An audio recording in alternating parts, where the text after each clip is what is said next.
अगर हमें मनुष्य जीवन मिला है तो उसका सही मतलब क्या है? नरत्वं दुर्लभम लोके विद्या तत्र सो दुर्लभा, कि पहले तो मनुष्य बनना ही बड़ा दुर्लभ है।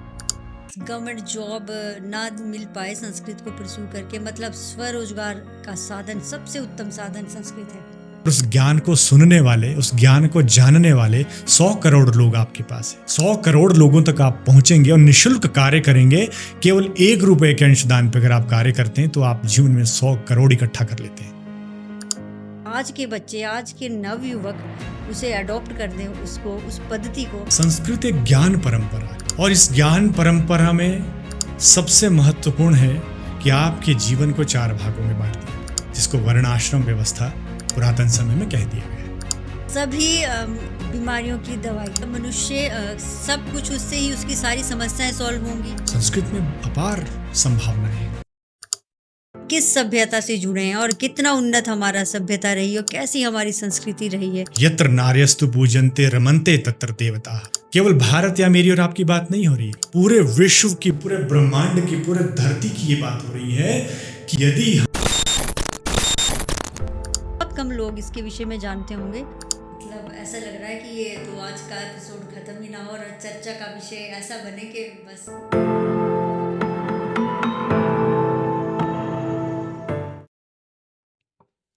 हर हर महादेव। आज के जो हमारे गेस्ट हैं वो हैं डॉक्टर प्रवीण शर्मा, और आज का हमारा जो चर्चा का विषय रहेगा वो है संस्कृत। तो लास्ट तक इस एपिसोड को देखिए, क्योंकि ये आपके लिए बहुत ही वैल्यूएबल होने वाला है।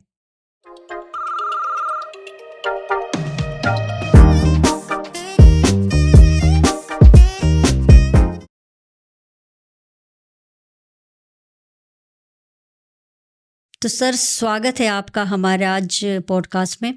जैसा कि आज हमारा पहला पॉडकास्ट है, तो मैं आपकी शुक्रिया अदा करती हूँ कि आपने अपना इतना कीमती वक्त हमें दिया।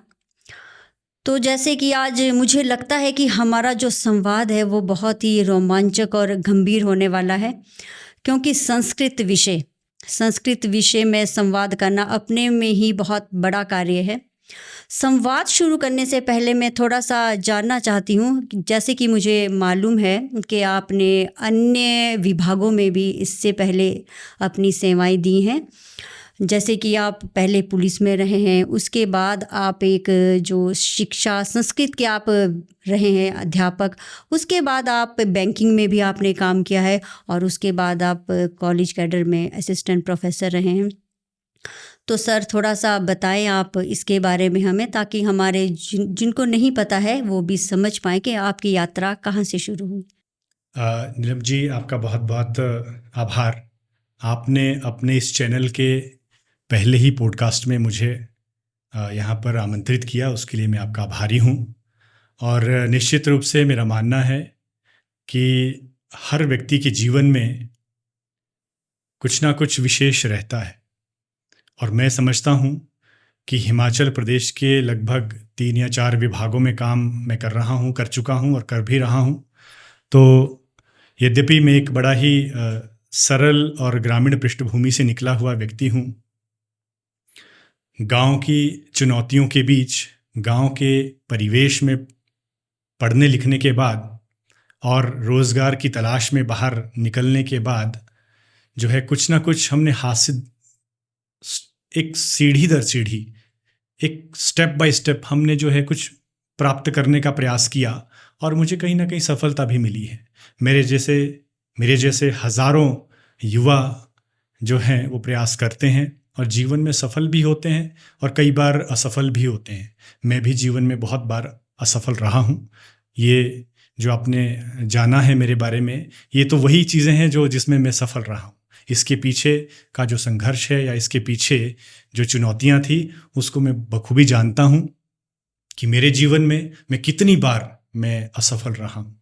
मैं सामान्य कोई बड़ा इंटेलिजेंट विद्यार्थी नहीं रहा हूं। मैं एक बिल्कुल मीडियोकर स्टूडेंट रहा हूं अपने बचपन से ही, और धीरे धीरे जैसे जैसे आगे हम बढ़ते गए, अगले सोपान में पहुंचे, वहां देखा कि लोग और इंटेलिजेंट है, प्रतिभा उनके अंदर ज़्यादा है। तो निश्चित रूप से जब हम एक इस तरह के विद्यार्थियों के बीच जब हम रहना शुरू करते हैं तो कहीं ना कहीं वो चीज़ें हमारे अंदर भी आ जाती है।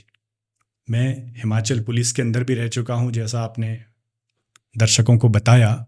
मैं बैंकिंग में भी काम कर चुका हूँ, स्कूल में एक संस्कृत अध्यापक के रूप में अपनी सेवाएं दे चुका हूँ, और वर्तमान समय में मैं महाविद्यालय संवर्ग में असिस्टेंट प्रोफेसर के रूप में, सहायक आचार्य के रूप में अपनी सेवाएं दे रहा हूँ। तो निश्चित रूप से थोड़ा संघर्ष रहता है, और इसके पीछे मैं समझता हूँ कि हमारा जो जहाँ भी आप काम करते हैं उसका कुछ ना कुछ आपके साथ अनुभव रहता है, और अनुभव आपके द्वारा किया गया कोई भी कार्य व्यर्थ नहीं जाता है।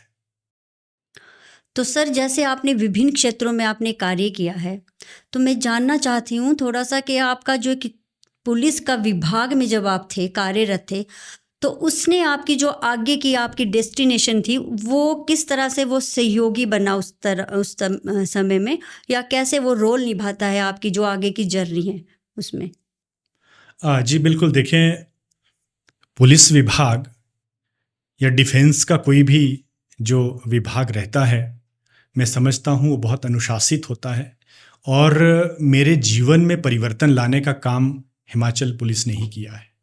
अगर मैं वहाँ नहीं होता, एक वर्ष का लगभग मैंने वहाँ पर जो है प्रशिक्षण प्राप्त किया है कि किस तरह से हम अपने समय को जो है वो यूटिलाइज हम कर सकते हैं। सुबह जल्दी उठना, दिन भर काम करना, शाम को समय पर सो जाना। मुझे लगा कि यदि आपके पास समय है तो आप जीवन में कुछ भी कर सकते हैं।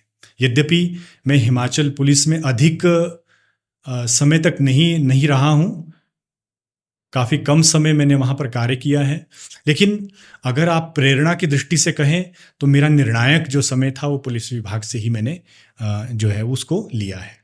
हज़ारों युवा होंगे जो एक कार्य को प्रारंभ करते हैं और उसको वहाँ से छोड़ने के उपरांत कोई दूसरा कार्य शुरू करते हैं। ऐसा ही मेरे जीवन में भी हुआ। मैं इससे पहले ही संस्कृत की जो हमारी स्नातक स्तर की जो उपाधि रहती है, डिग्री रहती है, उसको मैं पूर्ण कर चुका था। ऐसा नहीं था कि पुलिसिंग में मुझे कोई समस्या थी, या पुलिस का एक कर्मचारी होने के नाते मुझे कोई उससे बड़ी समस्या थी। सब कुछ अच्छा था, और हिमाचल प्रदेश के अंदर एक रेगुलर जॉब लेना अपने आप में बड़ा ही कठिन कार्य है, जो कि मुझे 21 वर्ष की आयु में प्राप्त हो चुकी थी। लेकिन मैंने देखा उसी विभाग में, वहीं पर ऑफिसर्स को देखा जो मेरी ही उम्र के अधिकारी हैं, 21, 22, 23, 25 वर्ष तक के अधिकारी हैं, जो HPS बनकर निकले हैं, सब इंस्पेक्टर बनकर निकले हैं। उनसे मुझे, यद्यपि उनसे कोई हमारा संवाद नहीं हुआ, लेकिन उनसे मैं काफ़ी प्रेरित रहा हूँ कि किस तरह से कम उम्र में भी आप बड़े मुकाम को हासिल कर सकते हैं। आपके दर्शक इसको देखेंगे कि जीवन में आपको वर्ष भर कुछ करने की आवश्यकता नहीं है। प्रेरित होने के लिए किसी व्यक्ति का, किसी अधिकारी का एक शब्द भी आपको काफ़ी होता है। एक शब्द से आप प्रेरित हो जाते हैं। केवल खाली एक संकेत मात्र से जो है आपकी दशा और दिशा बदल जाती है। मेरे साथ भी कुछ ऐसा ही हुआ था। मैं हिमाचल पुलिस को रिज़ाइन करने के लिए, हमारे समादेशक महोदय हुआ करते थे, RS नेगी जी, कमांडेंट उस समय हुआ करते थे फर्स्ट BN जुनगा के अंदर, और मैंने उनको अपना जब रेजिग्नेशन दिया था तो उन्होंने स्पेशली मुझे बुलाया था कि इस लड़के को बुलाया जाए कि ये कौन है और क्यों ये यहाँ से छोड़ना चाहते हैं।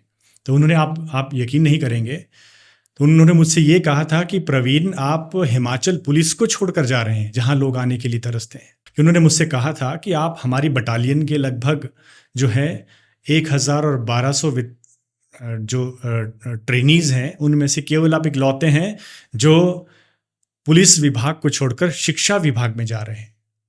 फिर उन्होंने मुझसे कहा था कि देखिए, अगर आपने मन बना लिया है तो बहुत अच्छी बात है, लेकिन एक बात का ध्यान रखिएगा, जब आप बच्चों को पढ़ाएं तो बहुत अच्छे से पढ़ाइएगा, क्योंकि मैं कई बार हिंदी में अपनी मुख्य परीक्षाओं के दौरान जो है वो फेल हो चुका हूँ, और अगर मैं समय पर हिंदी में पास होता, समय पर मैं 2 बार हिंदी में फेल हुआ हूँ, अगर समय पर जो है हिंदी में पास होता तो निश्चित रूप से आज किसी और रैंक के ऊपर या पद के ऊपर मैं कार्य करता। तो उस दिन मुझे और मेरे जीवन में शिक्षण कार्य के प्रति, अध्यापन कार्य के प्रति एक और रुचि पैदा हो गई कि देखिए, एक समादेशक रैंक का व्यक्ति, एक कमांडेंट आईपीएस ऑफिसर वो थे, उस स्तर का व्यक्ति आज अपने गुरुओं को याद कर रहा है। तो मेरा मानना है गुरु का जो एक सम्मान है उसकी जगह कोई नहीं ले सकता। गुरु का जो स्थान है उसकी जगह लेना सभी के लिए काफ़ी मुश्किल है। तो इस तरह से ये मेरा पुलिस के काफ़ी और भी अनुभव हैं जिन्होंने मुझे आगे बढ़ने के लिए प्रेरित किया है। स्कूल में भी मैं बहुत कम समय ही रहा हूँ, लगभग 2 वर्षों का मेरा वहाँ पर कार्यकाल है, 2 से ढाई वर्ष का कार्यकाल है। तो लगभग 1-2 बैच ही मैं पढ़ा पाया हूँ। लेकिन पुलिस विभाग के दौरान जो चीज़ें मैंने सीखी हैं उसको वहाँ पर अप्लाई करने का मुझे काफ़ी जो मौका मिला, और अपने जीवन को ही वो चीज़ें संवारने में मुझे काम आई। समय पर उठना, दिन भर अपना काम करना, मेहनत के साथ, ईमानदारी के साथ, निष्ठा के साथ कार्य करना। और मैं समझता हूँ कि असिस्टेंट प्रोफेसर बनने में मुझे अधिक समय नहीं लगा, क्योंकि मेहनत करना पुलिस ने मुझे सिखाया है, और मेहनत किए बिना कोई व्यक्ति जीवन में सफल नहीं हो सकता है। विद्यार्थियों के साथ मेरा बहुत अच्छा अनुभव रहा। छोटे विद्यार्थी थे, खूब उनको पढ़ाना, खूब उनके साथ अटखेलियाँ करना। तो कभी जो है वो आज भी मुझे वो विद्यार्थी मिलते हैं तो काफ़ी खुश होते हैं। तो जैसे कि आप कॉलेज में संस्कृत पढ़ाते हैं, तो आपके लिए कैसा रहता है बच्चों को संस्कृत को समझाना या संस्कृत की जटिलताओं को समझाना उनके लिए, और बच्चे कैसे उत्सुक रहते हैं आपके साथ संस्कृत पढ़ने के लिए? हाँ, देखिए, शिक्षा चाहे संस्कृत की हो चाहे किसी भी विषय की हो, जब हम कॉलेज में बच्चों को पढ़ाना शुरू करते हैं तो वहाँ पर बड़ी सारी चीज़ों को हमें जो है बड़ा मतलब एक संवेदनशीलता के साथ हमको देखना पड़ता है, क्योंकि अभी बच्चा जो है अभी अभी वो युवावस्था को उसने प्राप्त किया है, बड़ा सारा संघर्ष उसके अंदर है, जीवन की अपने जीवन के प्रति वो बड़ा संवेदनशील है, भविष्य के प्रति बड़ा संवेदनशील है अपने, और दूसरा कि अभी अभी उसके अंदर विचारों का एक जो है वो अंबार आया है। ऐसा ना हो कि कहीं गलत मार्ग पर नशे की तरफ विद्यार्थी चला जाए, या ऐसा ना हो कि आपके द्वारा कही हुई बात किसी विद्यार्थी को बुरी लग जाए। तो कॉलेज का शिक्षण, यद्यपि बच्चे बड़े होते हैं, लेकिन बड़े बच्चों का मैं समझता हूँ वो बड़े संवेदनशील होते हैं। आपकी हर बात को बड़ी गंभीरता के साथ वो लेते हैं, वो अपने भविष्य के लिए तैयार हो रहे होते हैं। अध्यापक की हर बात को बड़ी गंभीरता के साथ लेते हैं, और हमें खुशी होती है कि जब हमारे विद्यार्थी 5 साल के बाद, 10 साल के बाद हमें मिलते हैं और वो कहते हैं कि सर, उस वर्ष के हम पास आउट विद्यार्थी हैं और उस समय आपने हमें ये बात बताई थी, वो हमारे जीवन में काम आ रही है। तो शिक्षण कार्य संस्कृत का हो चाहे किसी भी विषय का हो, मैं समझता हूँ कि ये बड़ा ही कॉलेज कैडर का जो शिक्षण है या यूनिवर्सिटीज़ का जो शिक्षण कार्य है थोड़ा सा संवेदनशील रहता है। बच्चों के बड़े सारे पक्षों को आपको ध्यान में रखते हुए आगे बढ़ना पड़ता है। जैसे कि कई बच्चे हमारे कई बार संस्कृत पढ़ना चाहते हैं, उन्हें इंटरेस्ट भी होता है, पर उनके पेरेंट्स उनको पढ़ने नहीं देते संस्कृत। कई बार ऐसा होता है कि नहीं, संस्कृत नहीं पढ़नी, क्योंकि उनको लगता है या तो संस्कृत बहुत जटिल है और इसमें जो है रोजगार के जो आगे हमारे साधन है रोजगार के, वो बहुत कम है। तो इस स्थिति में कैसे करें, बच्चों को कैसे समझाएं कि बच्चे संस्कृत की तरफ भी उनका रुझान भी बढ़े और रोजगार के अवसर भी उन्हें प्राप्त हों? मैं इसी प्रश्न का उत्तर देने के लिए आज आपके बीच हूँ। संस्कृत मैं आपको पहले भी बता चुका हूँ, संस्कृत केवल भाषा नहीं है, संस्कृत साहित्य है। संस्कृत जो है भारतवर्ष का ही नहीं बल्कि पूरे धरती का जीवन है। संस्कृत में जीवन समाहित है। संस्कृत के बिना जीवन की कल्पना करना अधूरा है। इस भाषा को पुरातन भाषा होने का गौरव प्राप्त है कि धरती पर जब धरती का जो यहाँ पर जो है मनुष्य ने बोलना शुरू किया, धीरे धीरे आगे बढ़ना शुरू किया, वेदों की रचना यहाँ पर हुई, ईश्वरीय देन उसको माना जाता है। तो मैं समझता हूँ कि जो संस्कृत भाषा है इसको देववाणी के रूप में भी प्रस्तुत किया जाता है। संस्कृत देव भाषा है, विशुद्ध भाषा है, परिष्कृत भाषा है। जहाँ तक आपने बात की है रोजगार की, मैं समझता हूँ संस्कृत के बिना भारत की कल्पना नहीं की जा सकती। जिस व्यक्ति ने जीवन में संस्कृत को नहीं पढ़ा, साहित्य को नहीं पढ़ा, भारतीय संस्कृति को नहीं जाना, वो व्यक्ति भारत की कल्पना भी नहीं कर सकता है। आप देखेंगे हमारे पास संस्कृत में कुछ बहुत सारी उक्तियां हैं, नीति शास्त्रों के अंदर बड़ी सारी बातें लिखी गई हैं, कही गई हैं। आपने देखा होगा कि हमारे शास्त्रों का उल्लेख है, उद्घोष है कि यदि हास्ति तदन्यत्र यन्ने हास्ति न तत्क्वचित्, यद ईह अस्ति तदन्यत्र, कि जो अर्थात जो यहां पर है, इस भाषा में है, वो कहीं अन्यत्र मिल सकता है, लेकिन जो इस भाषा में नहीं है उसका वो पूरे सृष्टि के अंदर कहीं नहीं मिल सकता है। ये संस्कृत की दिव्यता है, ये संस्कृत की आत्मीयता है। संस्कृत का मतलब है संस्कारों से युक्त भाषा, संस्कृत का मतलब है परिष्कृत भाषा, संस्कृत का मतलब है देववाणी, संस्कृत का मतलब है आयुर्वेद। अब आप रोजगार की बात कर रहे हैं, आपने देखा है कि मनुष्य का जो जीवन है, मनुष्य के जीवन में सबसे महत्वपूर्ण चीज क्या है? सबसे महत्वपूर्ण चीज जो मैं समझता हूं वो है स्वास्थ्य। अगर व्यक्ति स्वस्थ है तो जीवन में कुछ भी कर सकता है। अगर व्यक्ति स्वस्थ ही नहीं है तो जीवन में कुछ प्राप्त करना उसके लिए मुश्किल हो जाता है। शरीरम माध्यम खलु धर्म साधनम, शरीर ही प्रत्येक क्रियाकलापों को करने का एक माध्यम है, सबसे पहला माध्यम है शरीर। और हमारे इस शरीर जो है बड़ा दुर्लभ होता है। आपको जो प्राप्त हुआ है, नरत्वम दुर्लभम लोके, इस धरती पर मनुष्य बनना बड़ा दुर्लभ है। मेरी बात को थोड़ा गंभीरता से लीजिएगा। नरत्वम दुर्लभम लोके विद्या तत्र सो दुर्लभा, कि पहले तो मनुष्य बनना ही बड़ा दुर्लभ है। और आपने देखा होगा कि हमारे राष्ट्र के अंदर, हमारे धरती के ऊपर अधिकांश लोग इसलिए पीड़ित है कि उनके पास कुछ करने के लिए नहीं है, या उनके पास कुछ वो समझते हैं कि वो बेकार है, उनके अंदर कोई गुण नहीं है, वो कुछ कर नहीं पा रहे हैं। या आजकल अवसाद का एक और कारण है कि विद्यार्थियों या युवा समझता है कि उसको नौकरी नहीं मिल रही है तो वो बेकार है। आपके चैनल के माध्यम से सभी श्रोताओं को मैं जरूर अवगत करवाना चाहता हूं कि नरत्वम दुर्लभम लोके, मनुष्य बनना दुर्लभ है।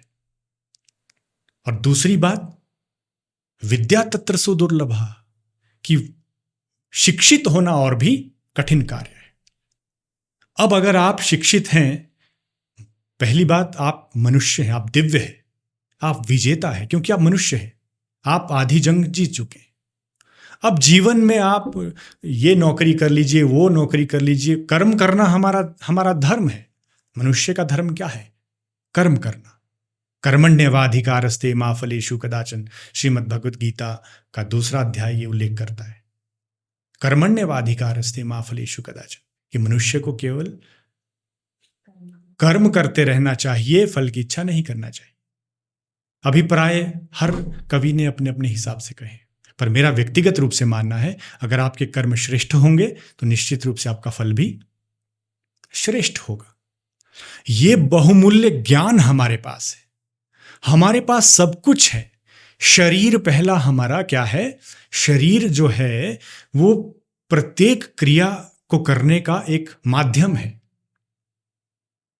और इस शरीर को स्वस्थ रखने के लिए हमारे ऋषि मुनियों ने आयुर्वेद का सृजन किया है। आयुर्वेद, अपनी आयु को जानना। और ऋषि मुनियों का उल्लेख है कि आप 100 वर्षों तक जिएंगे।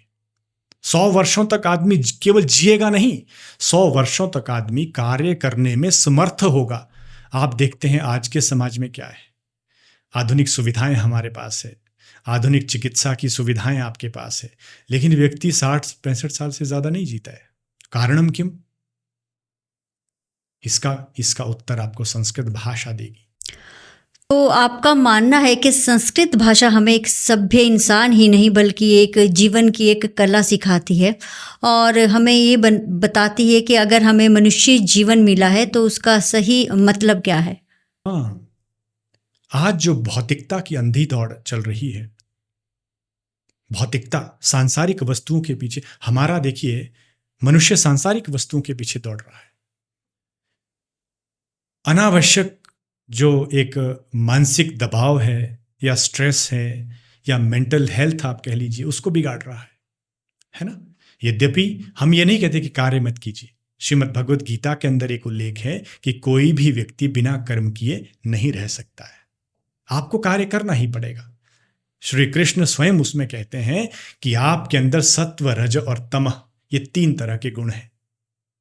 सत्व जो आपको शालीन बनाता है, जो आपको दयावान बनाता है, जो आपको सादगी के साथ जीवन जीने के लिए प्रेरित करता है। रजा का मतलब होता है कि आपको कर्मशील बनाता है, कार्यों में लगा देता है।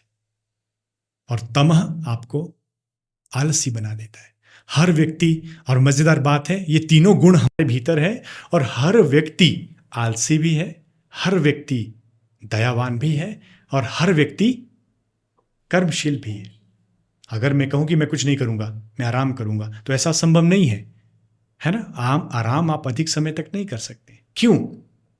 क्योंकि 2 गुण और भी आपके अंदर है। आराम मतलब आलस्य, आलस्य मतलब तमोगुण। तमोगुण की अधिकता अगर आपके अंदर है, आप सोना पसंद करते हैं, लेकिन आप हमेशा सो नहीं सकते हैं। 1 दिन 2 दिन से ज्यादा आप नहीं सो सकते।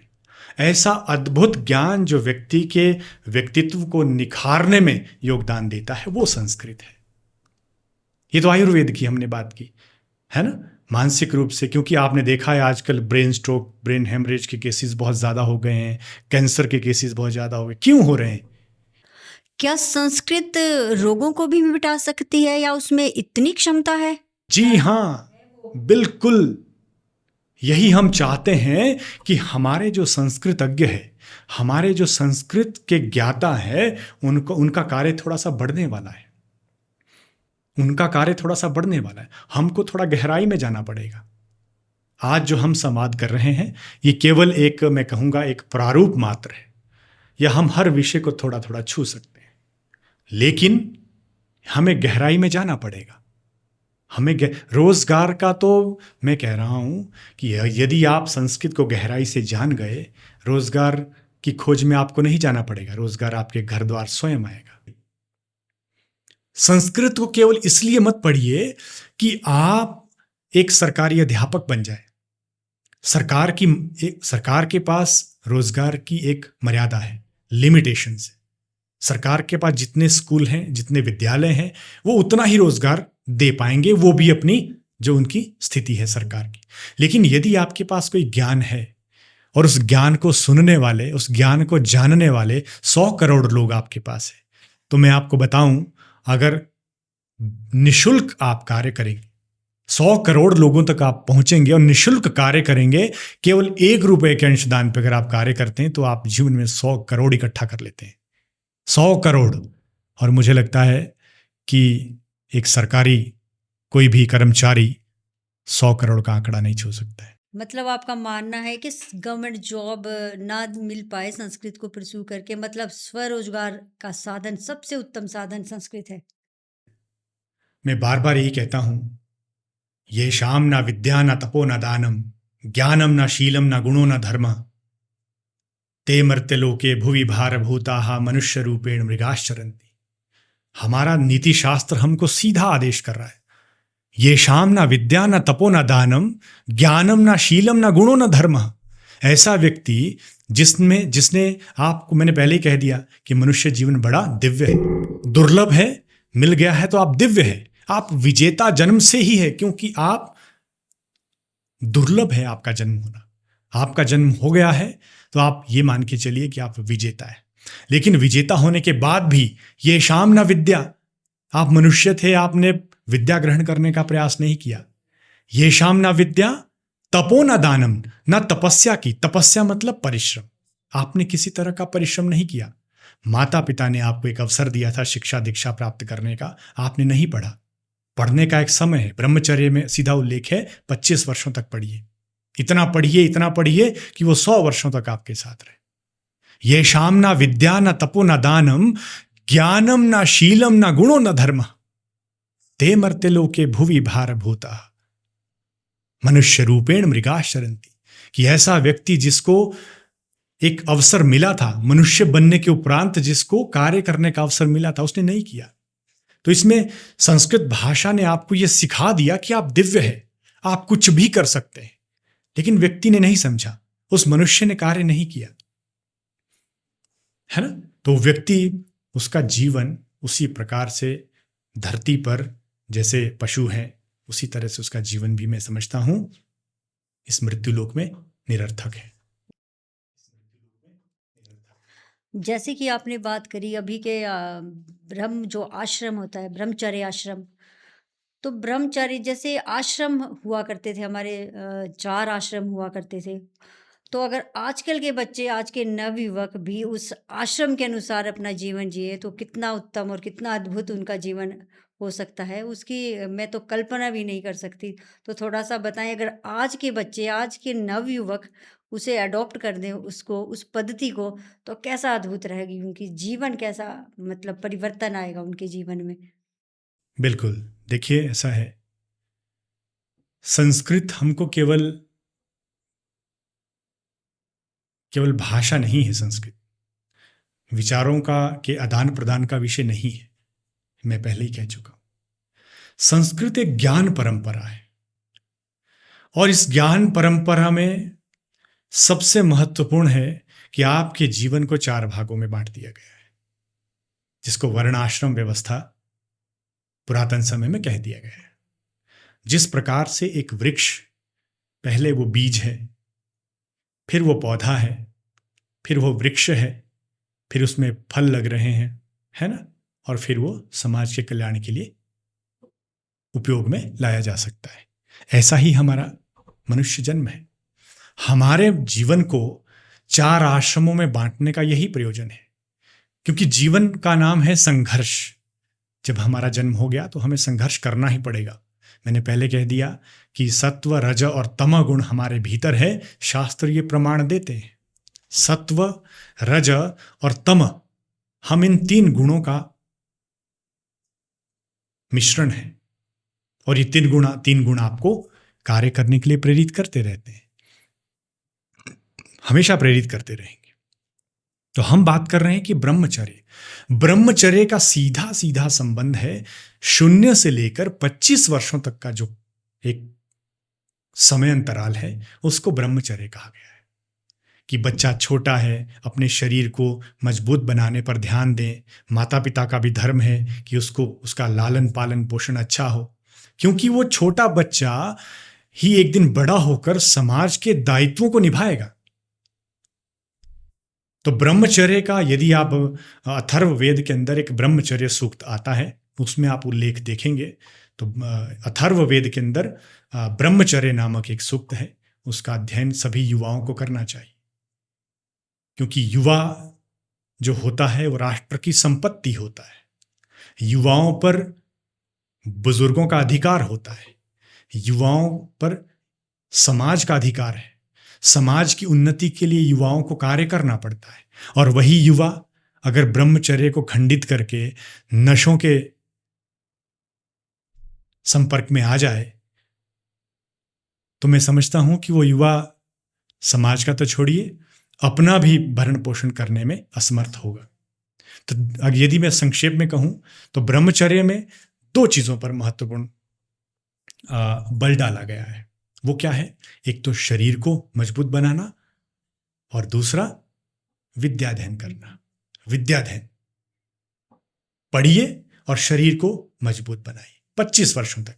क्योंकि अगर 25 वर्षों तक इस मनुष्य रूपी भवन की, यदि ये जो नींव है 25 वर्षों तक अगर ये मजबूत हुई, तो मेरा मानना है कि आगे के जो 75 वर्ष हमारे पास रहते हैं वो बड़ा ही आनंद पूर्ण तरीके से आप उसको व्यतीत करते हैं। तो जिस तरह से हमारे भवन की नींव को हम मजबूत करने पर ज्यादा ध्यान देते हैं, युवाओं को, आज के युवा को नशे से दूर रहना चाहिए, और जितना मेहनत, जितना उसमें सामर्थ्य है, वो 25 वर्षों तक लगा देना चाहिए। मतलब 25 वर्ष का समय बहुत ही इंपॉर्टेंट होता है कि मनुष्य के जीवन में 25 वर्ष ये निर्धारित करते हैं, ये निर्णय कर लेते हैं कि इसका आगे 50 वर्ष तक या 100 वर्षों तक क्या होने वाला है। अगर आपका शरीर 25 वर्षों तक सुगठित, सुडोल, सुगठित, सुंदर नहीं हुआ, तो आप इस शरीर को 100 वर्षों तक नहीं ले जा सकते। ये शरीर 100 वर्षों तक नहीं जा सकता है। फिर आपने देखा होगा कि आज के समय में सारे आश्रम मिश्रित हो गए हैं। समाज में एक बहुत बड़ा व्यापक परिवर्तन आने वाला है कि लोग 25 वर्षों तक जो हमारा एक विवाह संस्कार है, गृहस्थ आश्रम में प्रवेश नहीं कर रहे हैं। वो समझते हैं कि पहले हमारी नौकरी लगेगी, उसके बाद हम गृहस्थ आश्रम में जाएंगे। गृहस्थ आश्रम बिल्कुल अलग चीज़ है। हो सकता है युवाओं को मेरी बात से युवा सहमत ना हो, लेकिन ये ऋषि मुनियों की एक परंपरा है कि जो करना है भैया 25 वर्ष, 2 वर्ष आप प्लस माइनस करके रख लीजिए, 2 ऊपर 2 नीचे। अन्यथा आप यदि गृहस्थ आश्रम में लेट हो जाएंगे, विलंब से आपका वहाँ प्रवेश करेंगे, तो आप देखिए उस आश्रम का आगे तक आप उनका फिर बच्चों का विवाह संस्कार का कब करवाएंगे। और आज की अगर आप देखें जीवन प्रत्याशा आपकी कितना जी रहा है आदमी, 65 से 70 साल। जो सबसे स्वस्थ व्यक्ति है वो 65 से 70 साल के बीच अपना जीवन पूर्ण कर रहा है। क्या पंचकर्मा भी कुछ ऐसे संस्कृत में होता है? पंचकर्मा वो नीलम जी, दोनों अलग चीजें हैं। पंचतंत्र नीति साहित्य का हिस्सा है और पंचकर्म आयुर्वेद का हिस्सा है। पंचकर्म शरीर की शुद्धि से संबंधित है, जिसको आयुर्वेद में काफ़ी एक, मैं कहता हूँ कि रामबाण एक औषधि है या उपचार का एक माध्यम है। शरीर की शुद्धि कैसे की जाती है, जैसे मैंने आपको कहा कि हमारे शरीर में 3 गुण है, सत्व, रज और तम, 3 गुण हैं। इसी तरह से हमारे शरीर में त्रिदोष भी हैं, वात, पित्त और कफ। ये जो आयुर्वेद को जानने वाले लोग हैं वो इसको बहुत अच्छे से इसके ऊपर बात कर सकते हैं।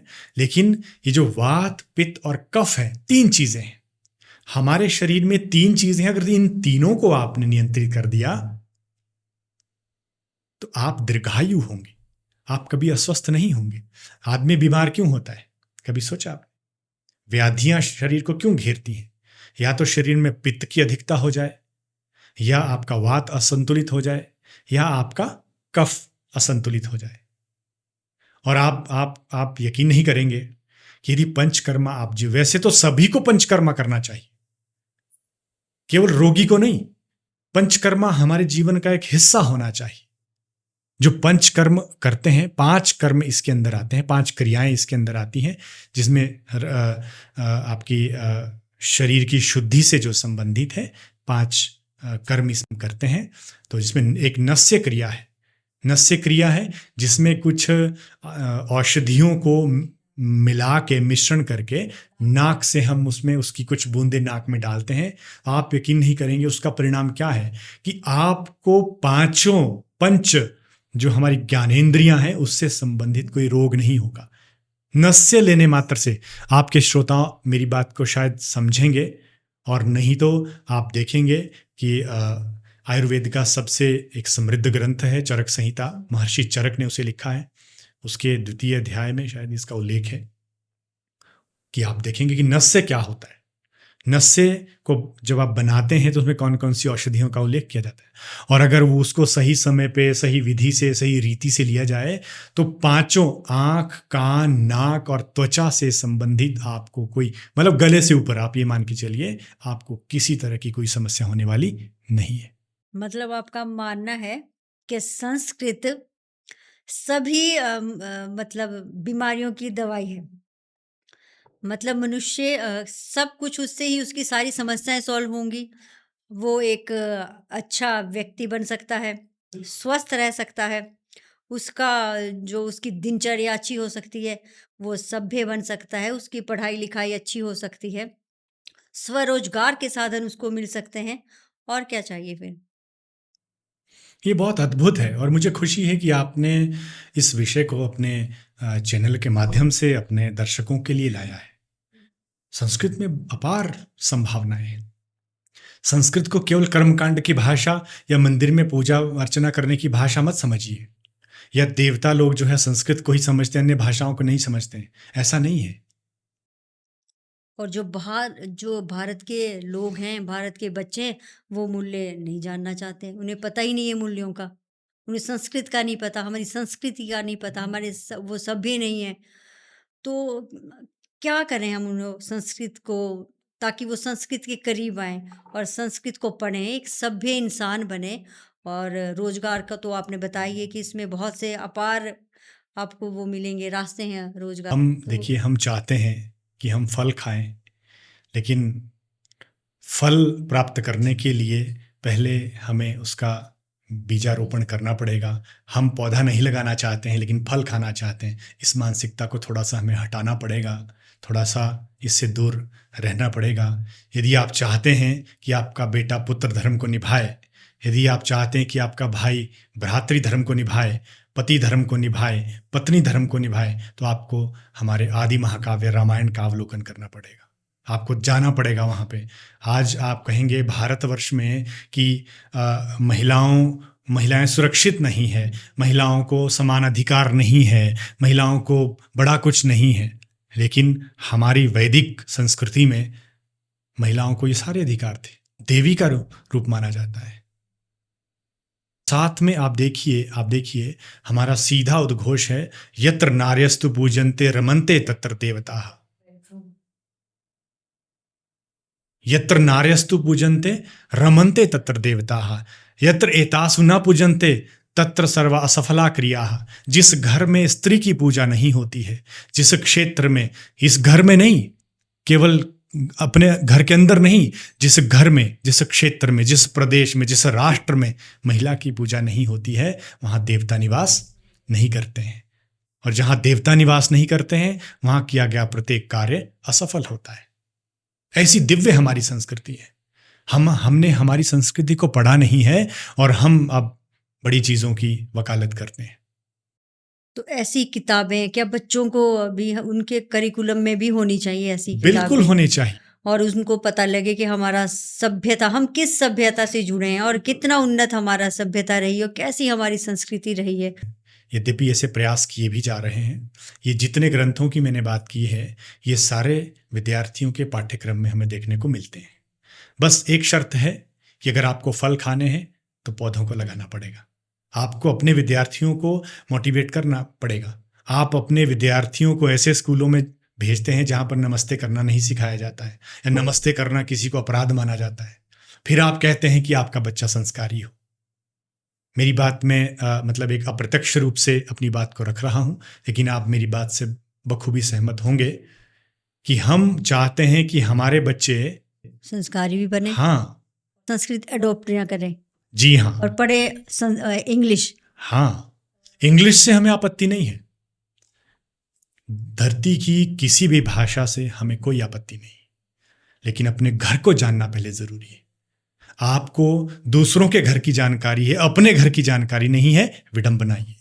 वो जैसे हुआ कि पड़ोसियों की जानकारी पूरी और अपने घर का पता नहीं है कि जीवन में अब आप देखिए, अगर हमारे पास उपनिषदों की संख्या 108 मानी जाती है, वैदिक साहित्य का हिस्सा है उपनिषद, और उपनिषदों की संख्या 108 मानी जाती है। 108 उपनिषदों में वर्तमान समय में जो पढ़ने योग्य उपनिषदें हैं वो 10-11 ही हैं।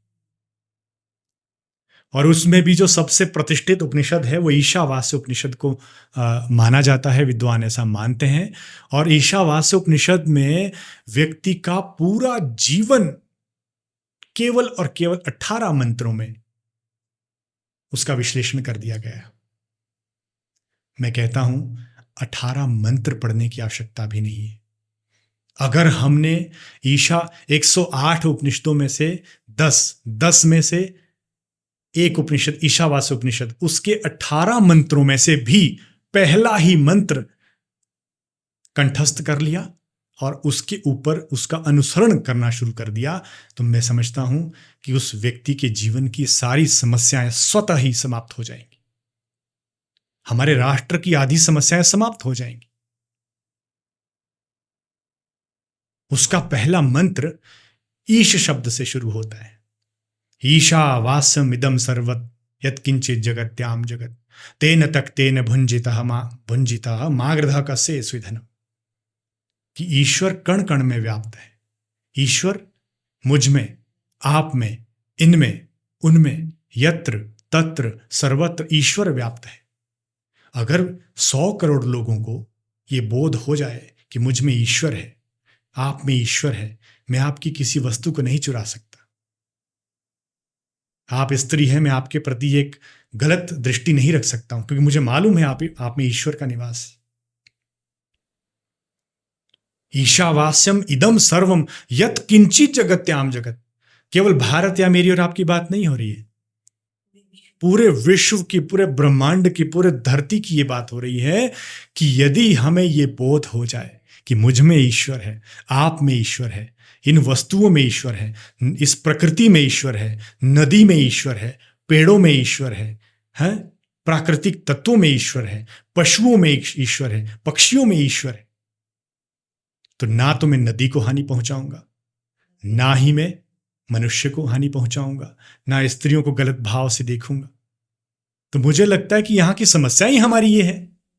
आदि समस्या है तो हमारी स्वतः खत्म हो जाएगी। 108 उपनिषदों की मैं बात नहीं कर रहा हूं, मैं केवल एक मंत्र की बात कर रहा हूं। आप अंदाजा लगा सकते हैं कि इसके अंदर और क्या क्या होगा, क्या हो सकता है। बहुत ही अद्भुत ज्ञान था, शायद हमारे किसी बहुत कम लोग इसके विषय में जानते होंगे, और मेरे लिए भी, मैंने भी ये पहली बार ही सुना है शायद, तो मेरे लिए तो बहुत ही अद्भुत था। हाँ बिल्कुल, ये सभी के लिए अद्भुत रहने वाला है, पर आवश्यकता है संस्कृत की तरफ आगे बढ़ने की। और ये तो चलिए बात हो गई एक ओवरऑल। आप हमारे जो हम आजकल हम शिक्षा पद्धति जो हम पढ़ा रहे हैं, उसका उद्देश्य भी यही है, व्यक्ति का सर्वांगीण विकास, कि आपके अंदर हुनर क्या है। अब जहां से मेरी बात शुरू हुई थी मैं वहीं खत्म करने वाला हूं कि नरत्वम दुर्लभम लोके, नरत्वम दुर्लभम लोके, कि मनुष्य बनना ही दुर्लभ है। यदि आप बन गए तो आप दिव्य हैं। इसके अतिरिक्त यदि आप प्रतियोगी परीक्षाओं में, देश की प्रतिष्ठित परीक्षाओं की बात करें, जिसमें संघ लोक सेवा आयोग की तरफ से ये यूपीएससी की जो परीक्षा होती है, हमारा या राज्यों के अंदर पीसीएस की परीक्षा होती है, प्रशासनिक सेवाओं की जो बात होती है, जिसमें आईएएस ऑफिसर या एचएएस ऑफिसर की हम बात करें, तो वहां पर भी संस्कृत एक ऐसा विषय है। मैं दर्जनों ऐसे अधिकारियों को जानता हूं जो मेरे परिचित हैं, दर्जनों अधिकारी जो संस्कृत को ऑप्ट करके वहां पर जाते हैं और संस्कृत से वो मुख्य परीक्षा को उत्तीर्ण करते हैं और इतने अंक लेकर जाते हैं कि उनको compete करना बड़ा मुश्किल हो जाता है। ये बड़ा अद्भुत है कि संस्कृत बाकी विषयों से यदि 200 लोग अंदर जा रहे हैं तो 200 में से 20 सेलेक्ट हो रहे हैं। संस्कृत में अगर 8 आदमी जा रहे हैं तो 8 के 8 लोग वो फाइनल लिस्ट में आ रहे हैं। ये अपने आप में बड़ी बात है। तो अंकदायी विषय भी है। बस प्रश्न एक है, कि आपको विषय के साथ न्याय करना पड़ेगा। बाकी तो ऑप्शन और भी रहते हैं, घर में पूजा पाठ है, कथा है, वार्ता है, यज्ञ हवन। मैंने पहले ही स्पष्ट कर दिया कि 100 करोड़ लोग, लगभग 80% आबादी हिंदू आबादी है। हिंदू जो भारतीय संस्कृति को मानने वाले लोग, उनका पाला संस्कृत से ही पड़ता है। बस थोड़ा सा संस्कृतज्ञ को जो है वो एक गहन अध्ययन करने की आवश्यकता है। संस्कृतज्ञ को थोड़ा सा टेक्नोलॉजी से जुड़ने की आवश्यकता है। थोड़ा सा जो है एआई को ऐड करने की ज़रूरत है। अगर आप इन सारे टूल्स को लेके आगे बढ़ते हैं तो मैं समझता हूँ कि संस्कृत आने वाले समय में, संस्कृत में जैसा भविष्य विद्यार्थियों का हो सकता है, ऐसा कहीं नहीं हो सकता है। बहुत ही उत्तम और बहुत ही अद्भुत ये हमारा वार्तालाप रहा है।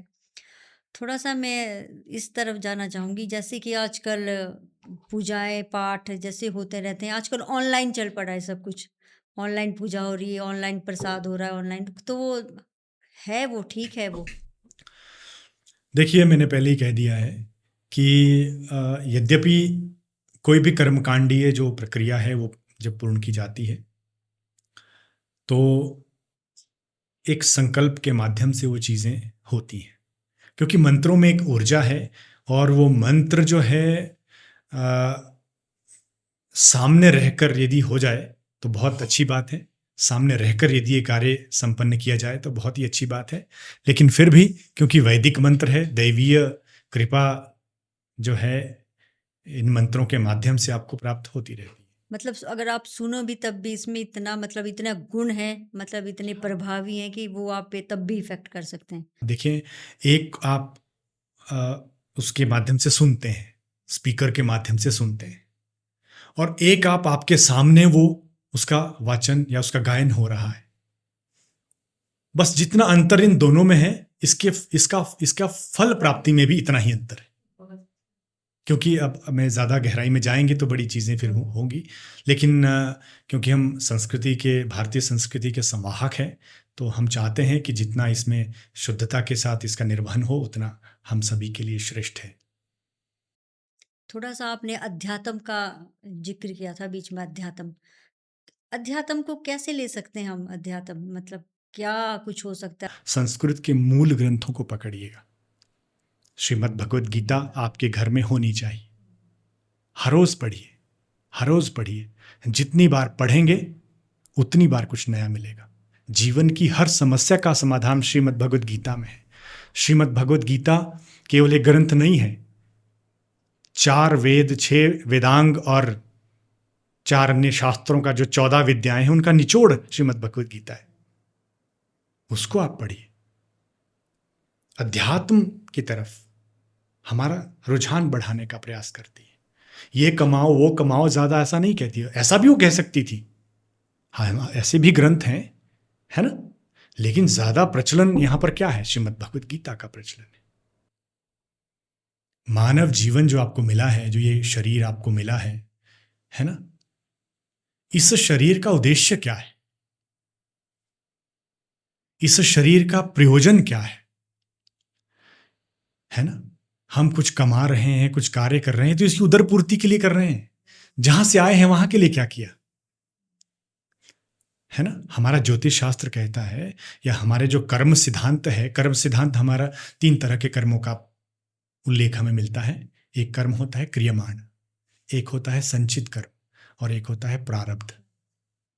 प्रारब्ध वो कर्म है जो आपने पहले किया है और अभी भोग रहे हैं। जो आप अभी कर रहे हैं, ये आपका क्रियमाण कर्म है, जो कर रहे हैं। जो संचित कर्म पहले आपने किया है पर फल अभी नहीं मिला है, आगे मिलेगा। ये 3 तरह के जो कर्म है, जो अभी हम कार्य करते हैं, अभी जो आप कर रहे हैं, ये तो प्रारब्ध है आपका।